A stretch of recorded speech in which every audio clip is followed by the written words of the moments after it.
October 4th, 1957, the United States woke up to a nightmare.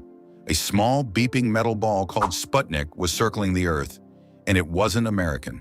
It was Soviet. For the first time in history, the US felt technologically inferior, and the fear was real.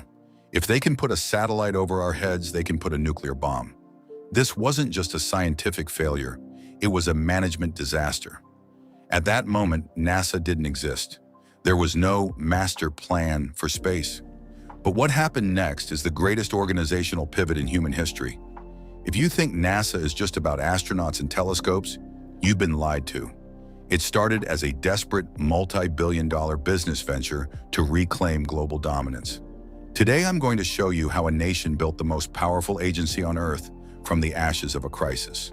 And trust me, by the end of this video, you'll realize that the moon landing wasn't the goal. It was just the marketing. Before NASA, there was NACA, the National Advisory Committee for Aeronautics. Think of it as a small research lab for planes. It was quiet, academic, and slow. But in 1958, President Dwight Eisenhower realized that slow would get America killed. He needed a CEO, not just a scientist. He signed the National Aeronautics and Space Act, and on October 1st, 1958, NASA was officially open for business. But there was a massive problem. They had the name, they had the building, but they didn't have the technology. The Soviets were winning.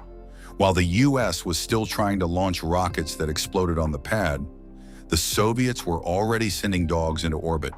The American public was furious. They were paying taxes for a second-place finish. Does this sound familiar? It's like a startup trying to compete with a monopoly that has a 5-year head start. Wait, before we dive into the $25 billion strategy, if you're finding this breakdown of the ultimate master plan valuable, hit that like button. It tells the algorithm you appreciate high-level business documentaries. Subscribe and join our community of thinkers who want to understand how the world is actually built. Now let's get back to the chaos. NASA's first job was to consolidate. They absorbed the Navy's Vanguard project, the Army's Jet Propulsion Lab, and thousands of private contractors. This was a corporate merger on a scale never seen before. Then came John F. Kennedy.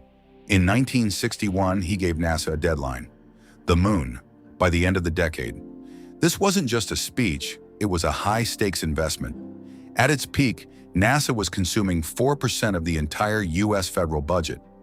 In today's money, that's over $600 billion for the Apollo program alone. Imagine the pressure.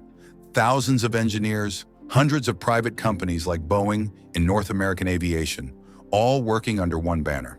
The logistics were a nightmare. They had to build the Saturn V, a rocket so powerful it could vibrate the ground miles away. It was 363 feet tall. That's taller than the Statue of Liberty, and it was built by the lowest bidders. Every piece of equipment was a risk. But NASA's master plan wasn't just about building a rocket.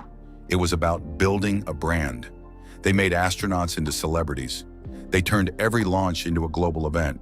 They convinced the world that the future was American. When Neil Armstrong stepped on that lunar dust in 1969, NASA won more than a race.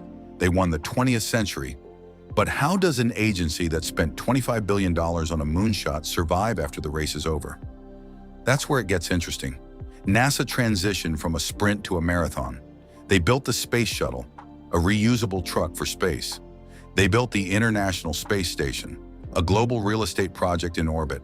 And now they are the platform for billionaires like Elon Musk and Jeff Bezos. Without NASA's 60 years of data and failures, SpaceX wouldn't exist.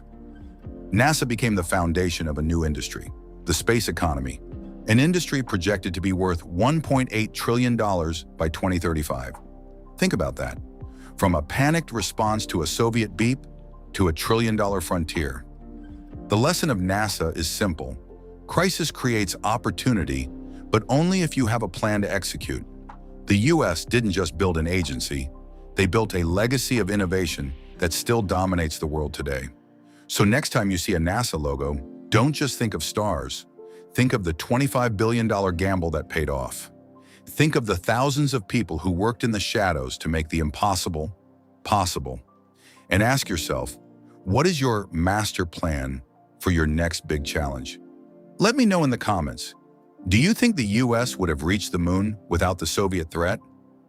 Or was it inevitable? I read every comment, so let's start a conversation. Thanks for watching, and I'll see you in the next one.